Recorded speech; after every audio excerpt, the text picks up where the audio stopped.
Hi there. Welcome to another Life is All About Choices. Today we're going to be talking about forgiving the people who hurt you. Ooh, such a powerful topic. And with me today is my special guest, Esme. Esme, welcome. Thank you. Thank you for having me. I am so happy that you're here, and I'm really looking forward to this conversation that we're going to have. But before we get started, can you tell everybody who you are, what you do, and why you're so fabulous? I may take all hour to tell you why I'm so fabulous. All right, I love it. Confidence. I'm joking. So my name is Esme Gregg, and I live in Houston, Texas. I have an awesome 15-year-old son. And so about me, I was in IT. I left that job, and I found a calling that I had been avoiding for a while. I became a Reiki master and an intuitive guide. And so I participated in this book called Trailblazers, where we write our story along with 26 other women, basically.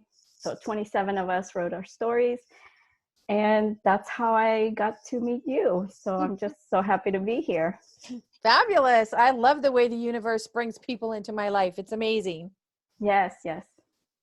Before we go any farther, you shared with me when we had a conversation earlier about something that happened when you're on the day that your son was born. Could we start there before we go into the forgiving people that hurt you? I think it's such a beautiful story and it needs to be shared. Yes, of course. I'll try to condense it. So it's such an amazing story. As an intuitive and a healer, I've always had this um, weird sixth sense, that especially as a girl, I saw angels and things like that. And then, I don't know why, but I stopped seeing that. And so the day my son was born, I was hospitalized for about a week, and he had stopped growing basically. And so the nurse just said, this child needs to be born today. And I had sonograms every day in the hospital.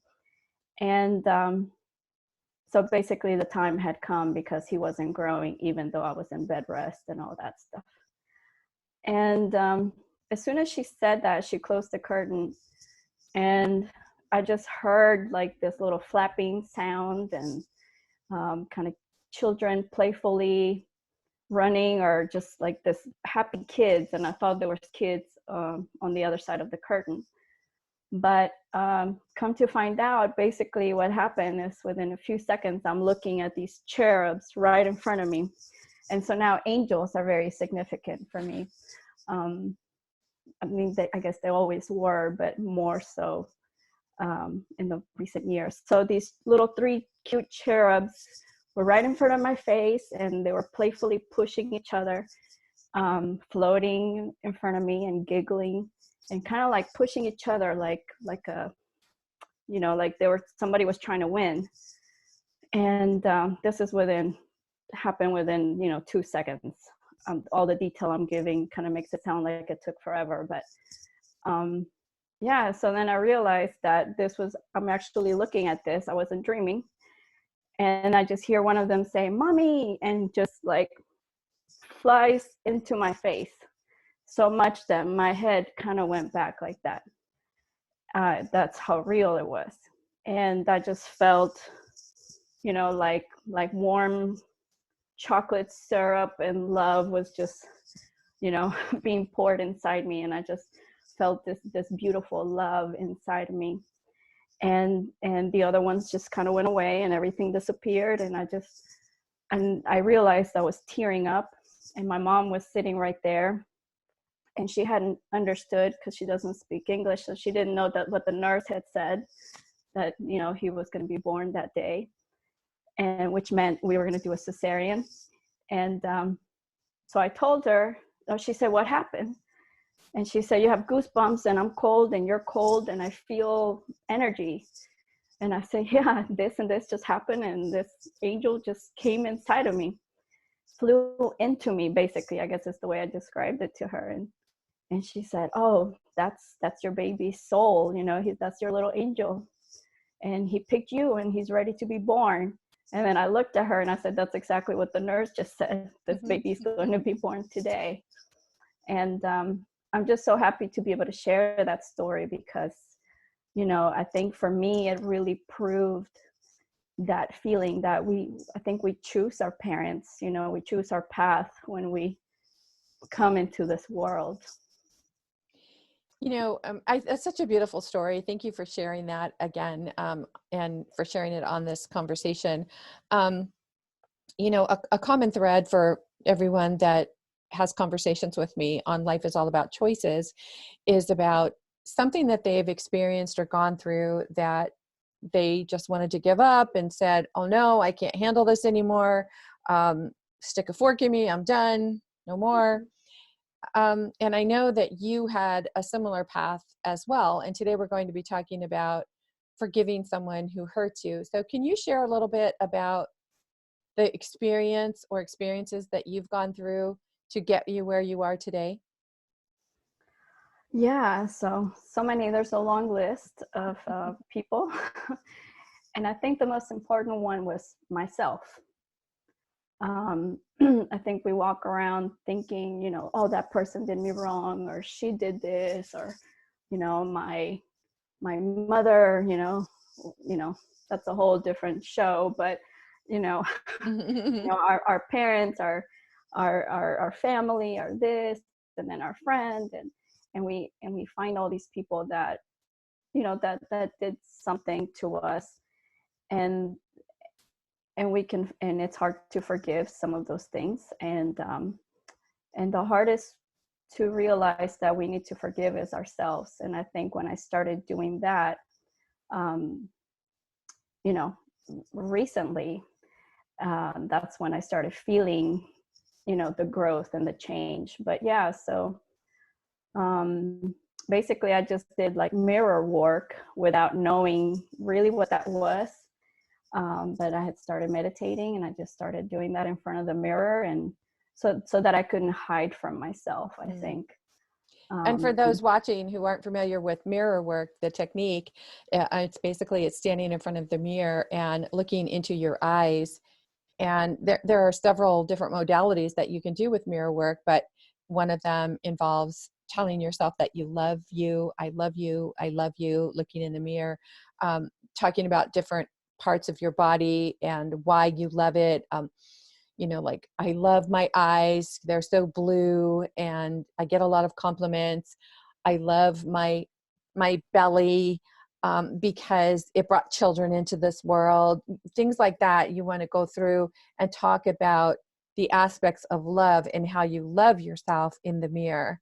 And sometimes it's a very difficult technique for people, because I've had clients where they have said, no, I can't get through a whole session. I can't do that. And if you are one of those people or having problem looking yourself in the mirror and really being demonstrative about how you feel about yourself in a positive way and finding wonderful things to say about yourself until you can really feel it at your heart chakra level and you can feel that love emanating from you, it's a very powerful technique. Yes, and if I may add, so I was not at that level, I didn't feel I felt love, and I'm a very loving and caring person, but I definitely could not do that. And so what I would suggest for the people that, adding to what you're saying, is I think what I was doing was the forgiveness part. So, but I was doing it in front of the mirror, and it was almost like I was visualizing that I had the person in front of me, even though I was looking at my reflection.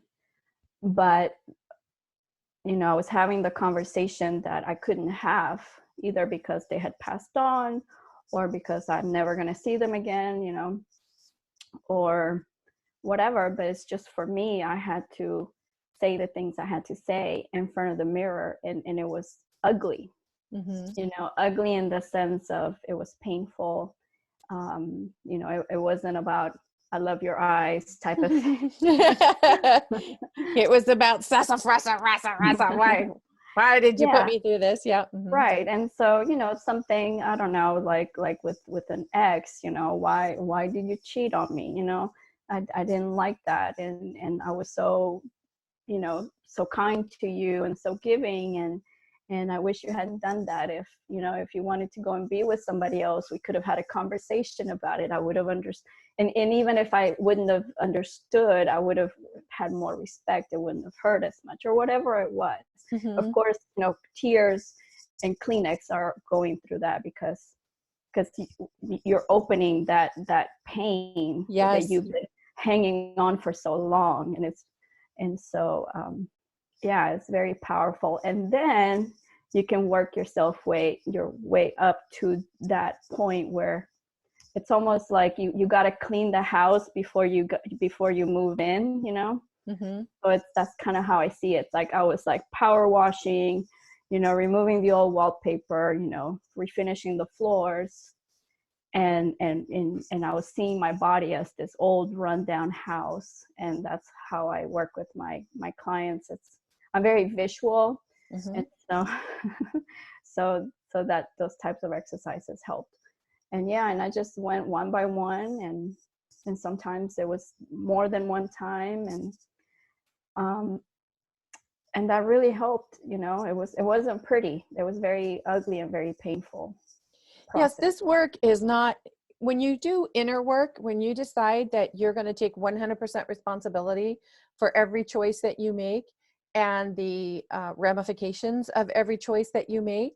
You know, there are so many adults walking around blaming where they are in adulthood on their parents. Well, if I had had better parents, or if my parents hadn't been so X, or if my parents had only done this for me, then I would be, you know, mm-mm.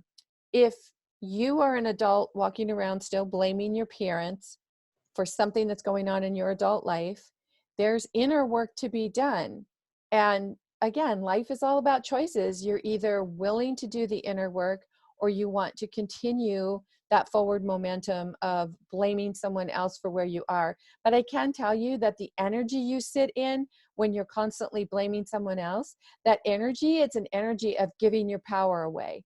So there's subconsciously, you're telling yourself that someone else has power over you. Exactly. And when you're living like that, it's such a defeatist way to live, and it's negative, and it pulls you down.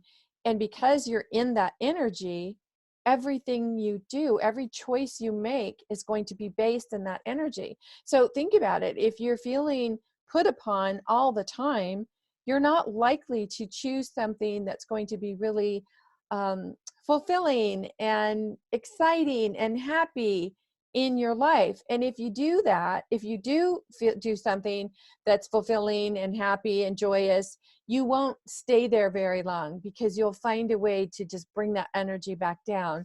And that's why it's so important for us to know how to do this inner work. And I myself personally, I believe that this is the probably the hardest work that anyone will ever do.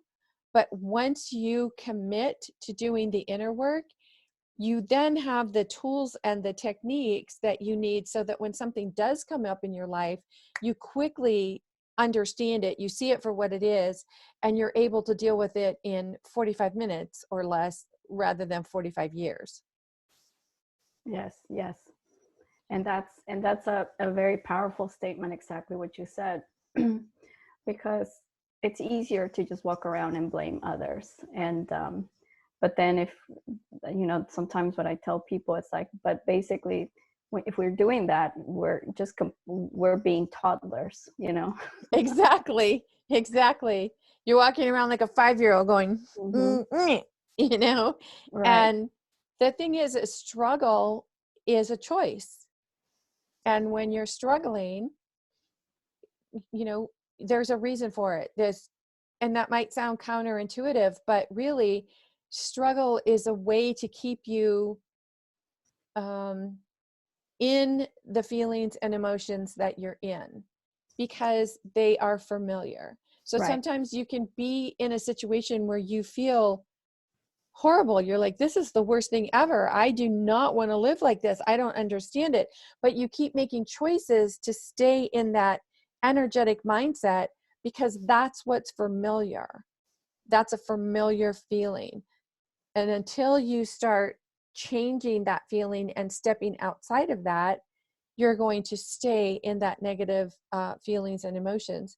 And when you stay in those negative feelings and emotions, you're going to attract people, places, and experiences to keep you feeling there. So yeah, Exactly. it sounds like what you said, it's easier to blame someone else, but really it's not easier, because when you do the work and you learn how to release that negative energy and emotions and feelings, and you come out on the other side, then that's when you really start to understand that you have power over your life, not someone else.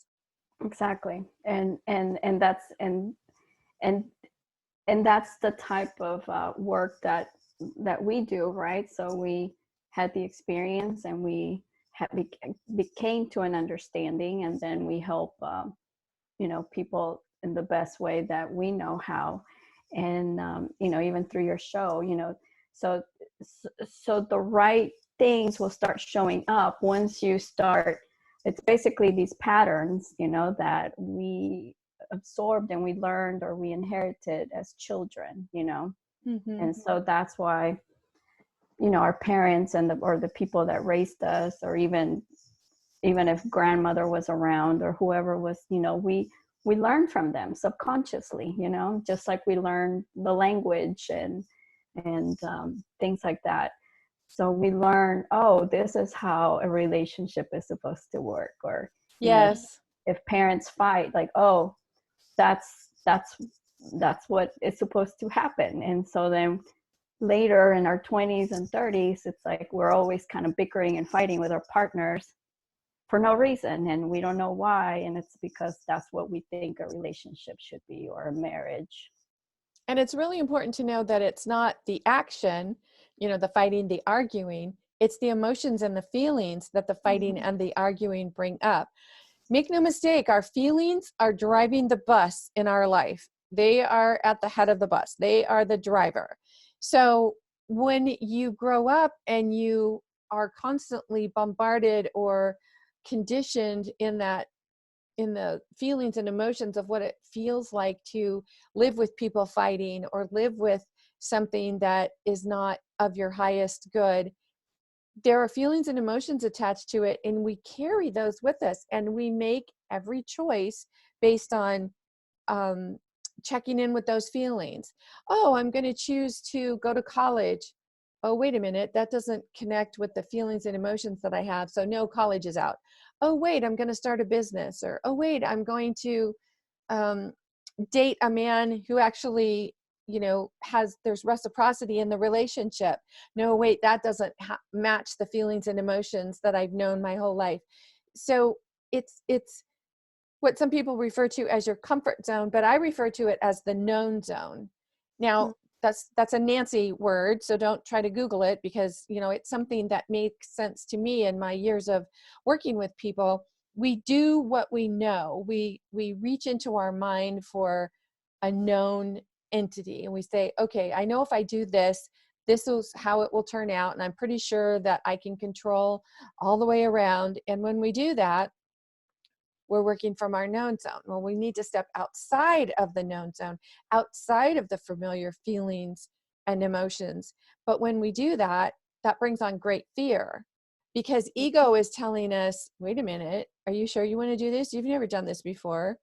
And ego, it's like, I said something to someone earlier today. Ego's like that, when you buy a helium balloon and they put that magnet at the bottom of the ribbon so that it doesn't fly up. That's what ego is to me. Ego is like that big old round magnet or ring that's at the bottom, so that you can't float up and be happy and joyful and abundant and prosperous. So it's just simply, cutting the cord on that and letting that piece of metal lay there on the ground, and then you go do what you want to do. And once you start realizing, a lot of the biggest tool that helped me was meditation. And I think I told you, I was like, at 10 years ago or 15 years ago, I would have thought like, oh, yogis do that and I'm not a yogi and, whatever. And, but I just gave it a try. I just thought, I'm just going to do this breathing thing, Mm-hmm. and it was relaxing. It wasn't a habit, but when we do meditate, is we're connecting with ourselves. Mm-hmm. And so just the fact of connecting with that breathing sensation, when we're aware of something that we do subconsciously, right? Mm-hmm. So I think that's the big step, because we do so many things subconsciously. We get into those relationships, we repeat those patterns subconsciously. We make choices subconsciously. We believe things subconsciously just because we were told to believe them since we were young, whether it's religion or whatever, or even the foods that we eat. And so if you think about it, when we start even paying attention to how we're breathing, which sounds pretty basic, but when we start paying attention to like, oh, like I don't have to think and I'm always going to breathe. Same Right. with our heart. It's always going to, unless, it's clogged and, we have a heart attack, but the muscle it's always going to contract on its own. We don't have to sit here and think about it. Like, hang on, let me Mm-hmm. make sure my heart's pumping. And so when we're doing that exercise of just noticing how the air coming in and leaving our lungs and all that stuff, and there's different things on YouTube for anybody that doesn't even know how to start. There's just free videos everywhere, but it's almost like it starts giving you that awareness, like, oh, there's other things that I can pay attention to. And it's that consciousness becomes conscious, right? Right. So it's and the more you practice it, because we're creatures of habit. So I used to say like, oh, I don't like having structure, like when I was younger, I didn't want to have like a schedule and a routine, and because I'm a free spirit and whatever. But then I really realized recently, actually, that I did have a routine. It just wasn't productive, but I had my bad habits, right? Right. Right. Yeah. And so like I do have a routine. I was trying to not have one, but I have one, and anyway, so with meditation, I think that's the biggest tool for anybody that wants to start, going beyond where they are. A beautiful thing about meditation as well is once you learn to get in the habit of connecting with your breath, at first, you sit on the mat and you practice and practice and practice, and your mind will wander and you bring it back. But when you get in that pattern or that habit, then you can find yourself, if you're in a stressful situation, reverting to your meditation, breathing meditation, without having to be on the mat. So let's say you're standing in front of, I don't know, your boss, and it's a particularly ugly conversation. Instead of reacting to the words that are being said to you, if you go within and you breathe into it, then you realize that, okay, you're focusing and you're in control. And then when you take that split second or however long you take, that's when you will reply from an inner calmness rather than an outer anger. And that works in relationships as well. When you're having that difficult conversation with someone, Mm-hmm. it's very helpful. Yes.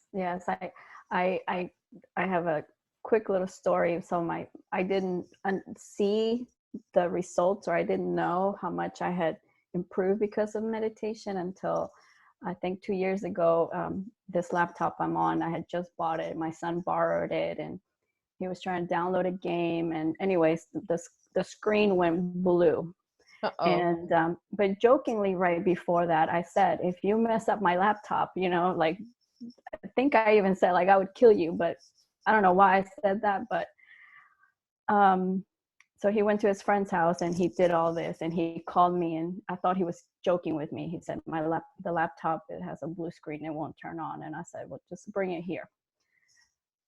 And surprisingly, he walked in, and my son is like 12 years old, and I could just see the fear in his face, because remember, I told him I would kill you if like, I just bought this laptop. It's not a gaming laptop for you to download games or whatever.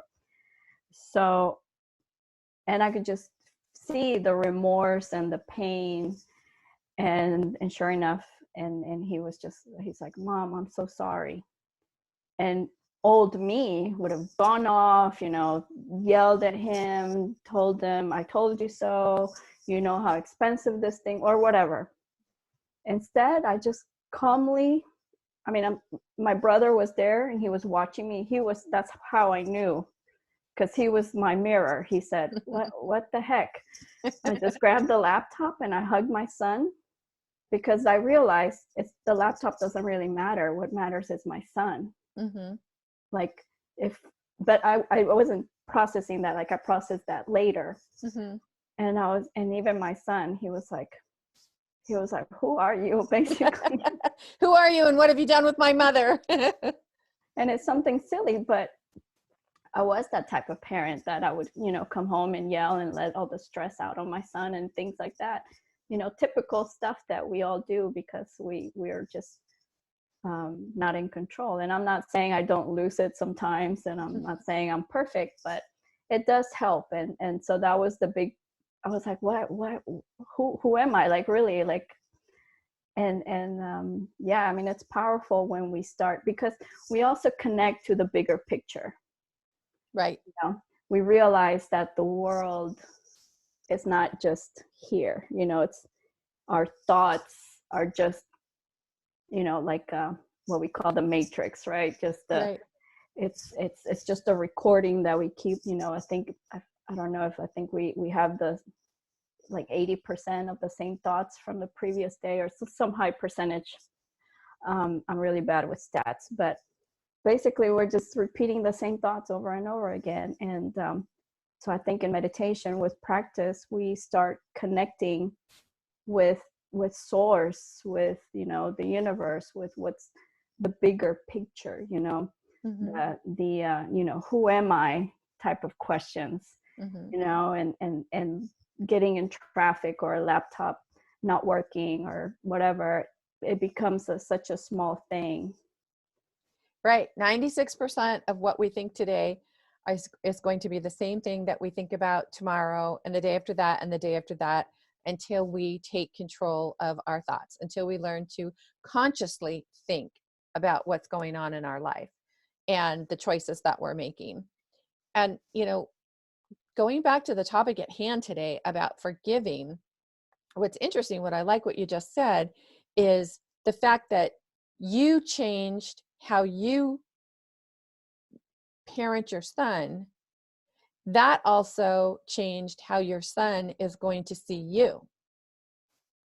And people are always walking around saying, oh, my life would be better if only my husband would learn to X, or if only my mother would stop Y, or if only my sister would, my boss, my whatever. And the thing is like, we don't have the power to change anyone else. The only power we have is over the thoughts we think and the choices that we make. So when we change internally, people around us either fall away or they also change, because it's the energy that links us, and it's like magnets coming together, or forces coming together. And if you have two forces that are just equal and they're pushing and pushing and pushing, neither one's going anywhere. So it's about understanding the flow and going with everything is energy. Everything, we look at our bodies and we think like, oh, we're this solid piece of person, but we are just energy. And if you look in a TEMS microscope, a very, very powerful microscope, and you look at it, you see that there's actually so much space in between. Everything is energy. And when we are with someone, we connect with their energy. Our energy field is about 13 feet outside of our body, all the way around. So as you come into connection with other people, your energy intermingles with their energy, and it just keeps culminating. So it's so important to know the power of your thoughts and what you're putting out there. So if you're thinking something angry, and you put that Mm-hmm. out there, people feel that. You may not even say anything, but they feel that. And I love that you shared about when you say when people hurt me, because as parents, we do that to our children. When we don't learn how to take control of our thoughts, our choices, when we don't learn to take 100% responsibility for how we act and the words that we say, we are hurting our children. And then they're going to react, or they're going to learn based on how they intuit we are acting or choosing. And you know that saying, don't do as I do, do as I say. Mm-hmm. I, I mean, you know, kids are so smart, and they learn in so many ways, and we learn in multisensory ways. And that's why it's so important for parents to really do this inner work and understand who they are for themselves, for their partners, for their children. And that just keeps expanding and expanding. And it's a beautiful feeling. Yes, I agree. And you're talking about our energy field around us. And so, and as I progress with meditation, there's other meditations where you start focusing on your energy flowing through you, and that's very powerful. And that's usually how I do my sessions, because we're not aware of this, and it's all about the intention, right? Right. The the focus. And some people are not very visual, or they say, I don't see it, I don't feel it. And then I say, just imagine it, just pretend. Why? Because we have different clairs, some of us are clairvoyant, clairaudient, um, clairsentient, and there's two other more, but basically are different senses. And by nature, we all have these six senses, but we're not taught to use them, right?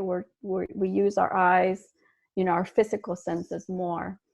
And so we all have that intuitive gift. And once we start connecting, it's like, so when I'm doing a session or when I'm trying to feel somebody's energy, I still have to close my eyes, whether they're in front of me or distant, because it helps me see better. So it's kind of funny. It's like, let me close my eyes so I can see your energy type of thing. But what I'm going to is this energy field that we all have, just like you said, it's a back and forth. We're sending a signal and we're receiving a signal, like a radio station.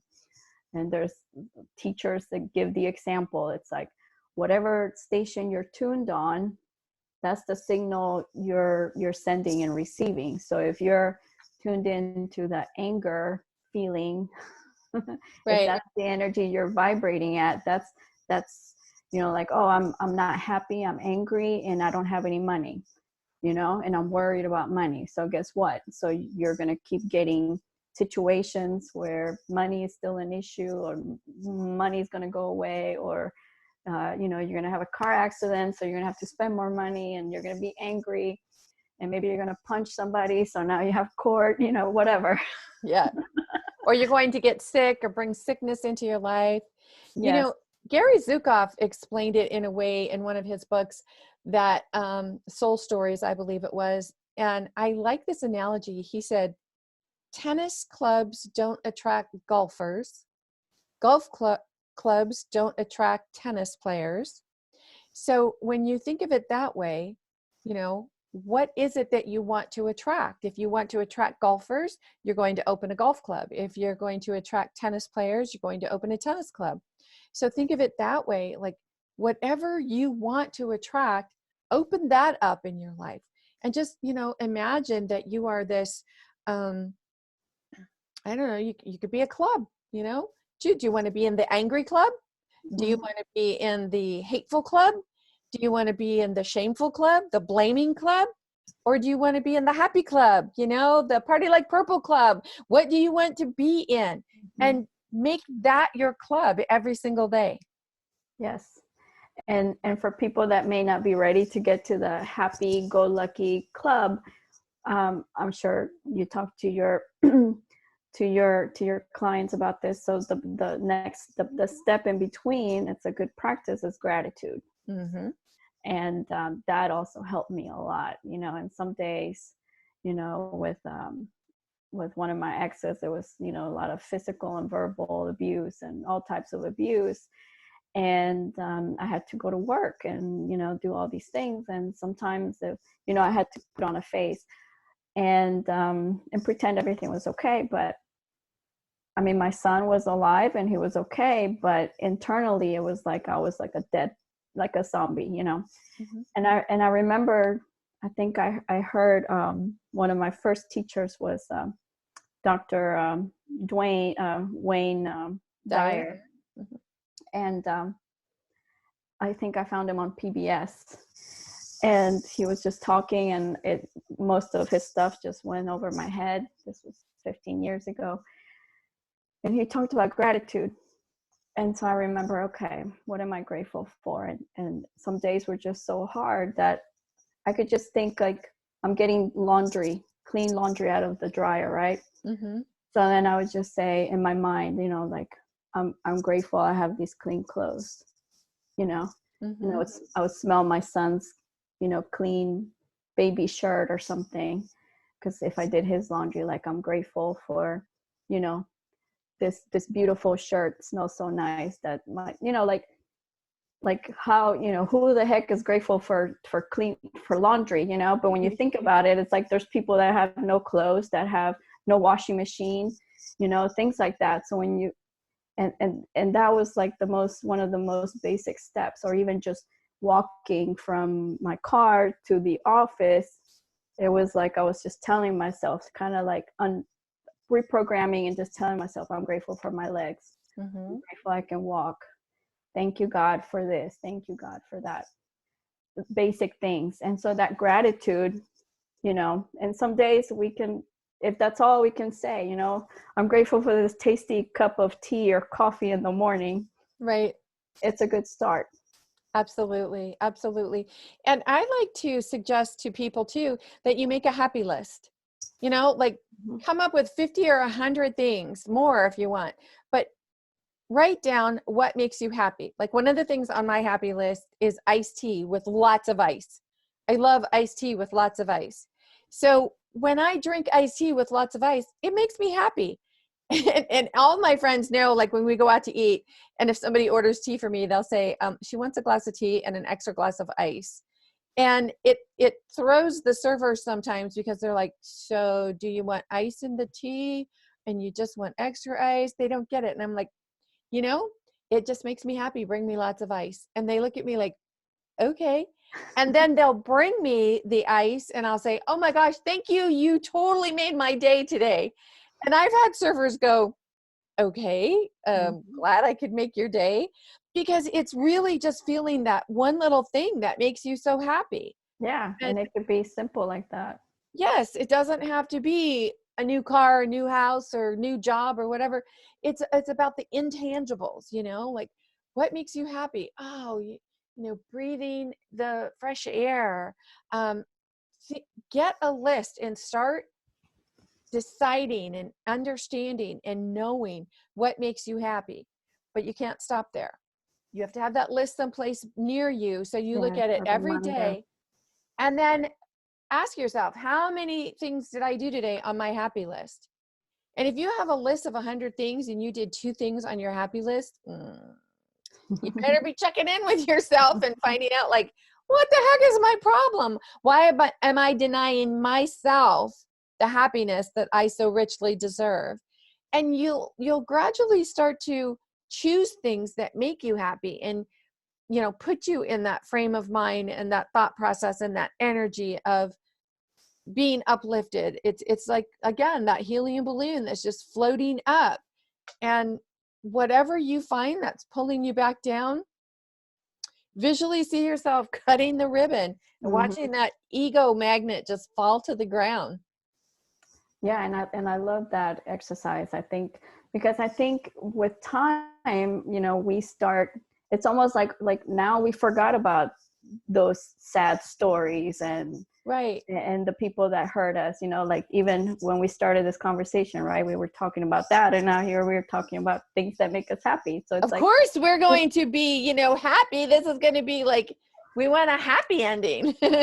yeah. And then I know that with manifestation work, basically it's like, that's why when we're like in love, things just kind of happen, and it's like, oh, I got that promotion, or at least that was my boss seems to be nicer to me, or it's like, and everything just seems to be going better in different areas of our life, just because our vibration is higher, and we're in that happy, loving feeling.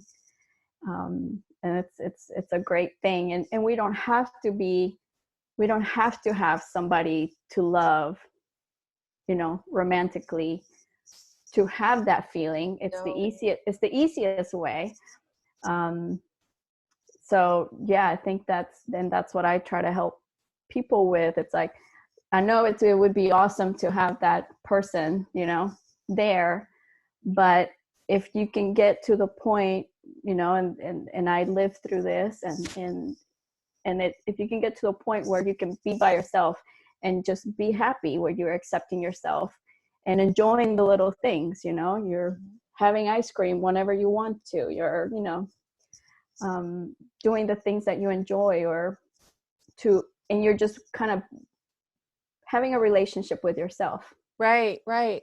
Because so often people think like, oh, I can't be happy unless I'm in a romantic relationship, or, and they don't understand that the patterns and habits that they created to be in the relationship are something that they'll keep repeating. So if that relationship goes south, you'll go find another relationship. And remember, you're going to choose a relationship based on the feelings and emotions, how that person makes you feel. So at the very beginning, when you have that honeymoon stage where, like, oh, he's called, he texted, he blah, blah, blah. And, you want to keep that going. But when we look to another person to bring us happiness and joy, that's going to always be short-lived, because no other person has the power to do what we need to do for ourselves. We need to find it within ourselves before we go out and ask someone else to try to complete us or make us whole, because we're already complete. We're already whole. And this is why so many people who get divorced, when they get divorced, now they're sad and they're going through it, whether you wanted the divorce or you didn't want the divorce. And then you start dating again. They start dating the same type of person that they just divorced, because that's what feels familiar. And Because to they date, didn't spend that time for yeah, to date yourself. someone other than that feels, ooh, this feels icky. This feels wrong. This feels strange. This feels, and so you almost need to do a 180. Mm-hmm. Yeah, and that's one of the programs that I help people with. It's like, I try to tell people, like, if you can take at least a few months, however long you can. But I mean, when I was going through my process, for me it was 3 years, and that's what worked for me. And so in that time, I questioned my beliefs, all my beliefs. Why do I believe that? Whether it was about religion, or why do I believe about my dietary, habits, or Mm-hmm. anything and everything, parenting, why does my kid have to go to that school? Why, or everything.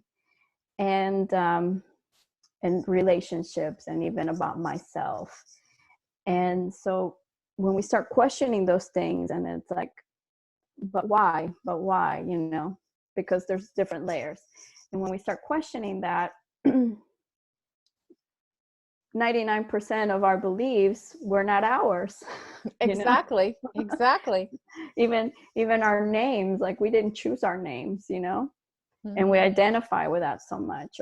And so all these identities that we carry and that we feel so strongly about, that, you know, people go to war because of their beliefs, right? They kill each other. And when you, again, meditation and that openness, you start realizing like, I am more than all these things. Yep. And it's almost like you separate yourself, and it's almost like you can see yourself, you know, this is your soul and this is your body. And then you can see the bigger picture.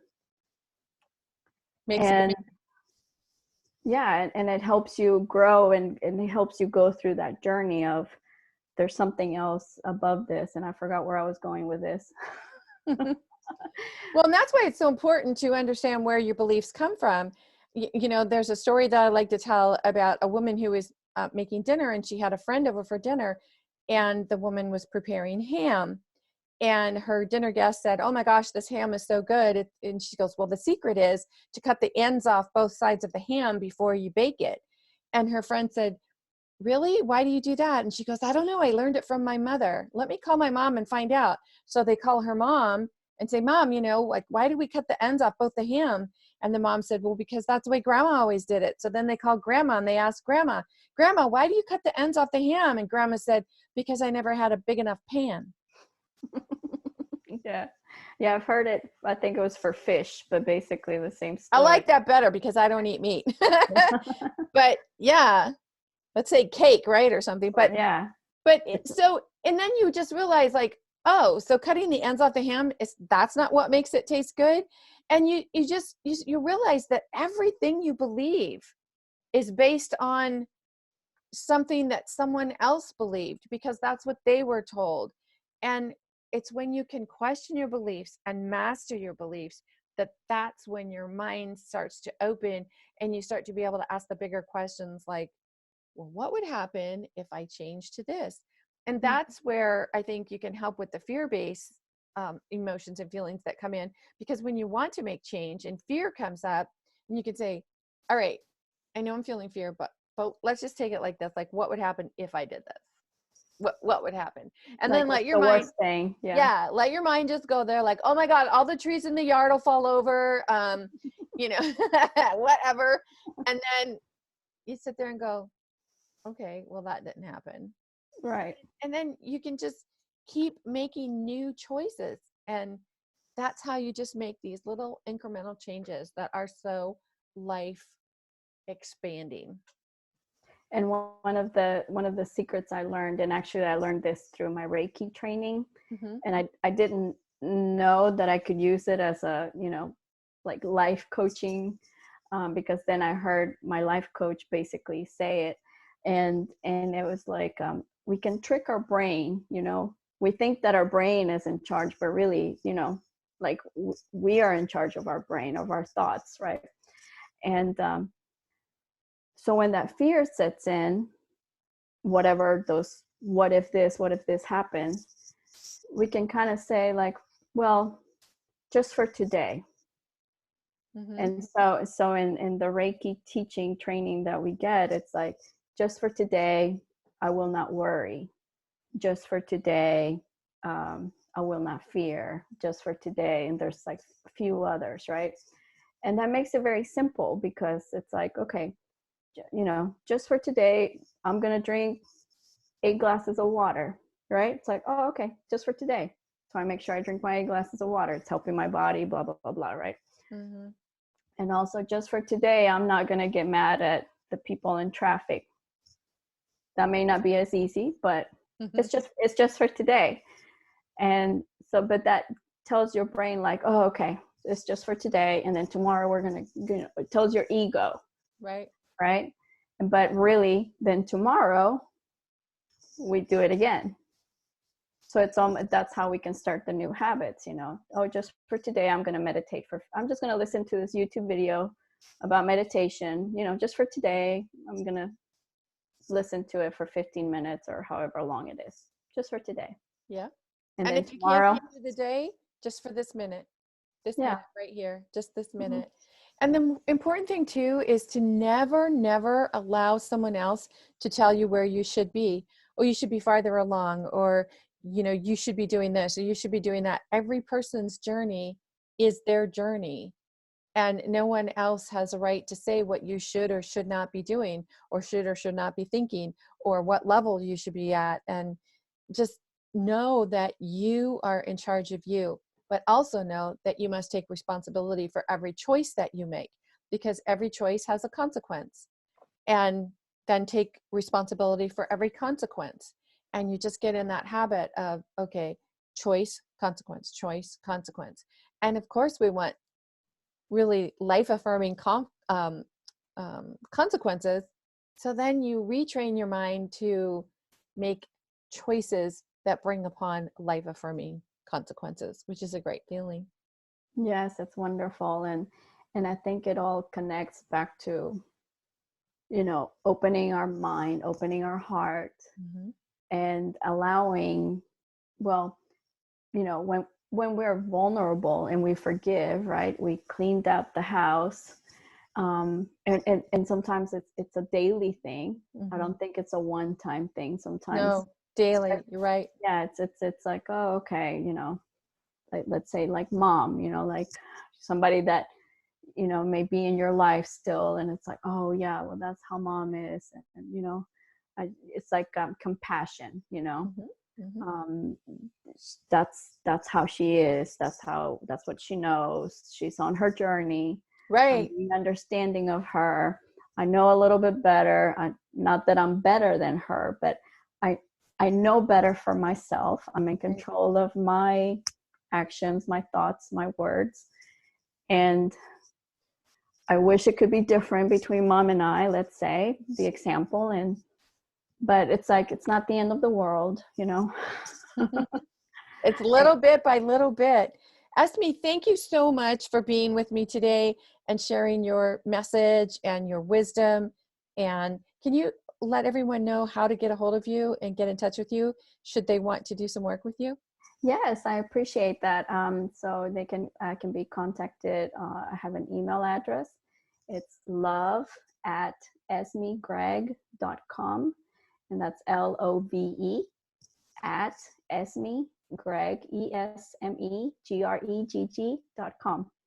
And I'm on Facebook under Esme Gregg as well.